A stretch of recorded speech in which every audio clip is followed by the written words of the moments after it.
If you had to choose one pool of Rugby World Cup 2023, one pool that was most enticing for you as a rugby watcher, what pool would that be? Now, if you haven't already picked it up, if this is your first video, you haven't had your audibles elevated by my Kiwi inclines, then let me say at the beginning of this video that it is not the All Blacks pool that is most enticing for me. Whilst I'm excited about All Blacks v France and all that will mean, and in fact that could be the contest of the pool play. That's a very realistic proposal. And so don't get me wrong, I'm looking forward to seeing my nation take on the rugby world, and it is salivating to see how they will respond on such a massive stage early. And whilst pools C and D have more in them, and I'll potentially talk about where they can fit in a frame of reference, my most enticing pool is Pool B.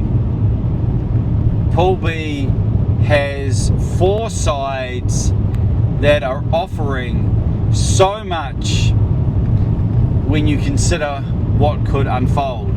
Now, it's easy to think of the big 3.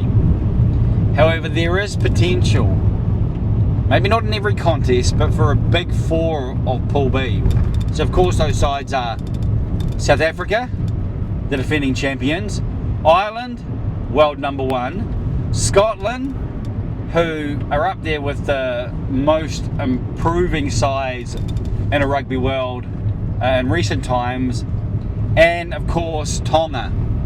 Now there's one more side, and I had to rack my brain, but I believe it's Romania. And I can't give you much insight on Romania except to say that it will be good to see another continental side at the Rugby World Cup. So we know about South Africa, we know about Ireland, we know about Scotland, but the intangible about Tonga is the players that have come into their side, the players who have been exposed to tier 1 type talent and occasion, from the All Blacks and Wallabies especially, or entirely even. And so when you think about what Tonga could potentially offer, how an occasion maybe against one of the other sides that is feeling the consequences of a previous clash. Because I think in South Africa, Ireland and Scotland, while you would favour certain sides, that you do see that their potential for upsets or potential for either side winning is realistic. And so for a neutral such as myself, that is so enticing. I want to be captivated by what transpires. I want to see players who are not, saving themselves for the knockout or for a knockout, but realise this could be a knockout in pool play, and therefore they are exerting their utmost for their nation. So Pool B is, for me, where it's at. Now, it may not necessarily be even the most competitive, because I think there's potentially another pool where it could be the most competitive.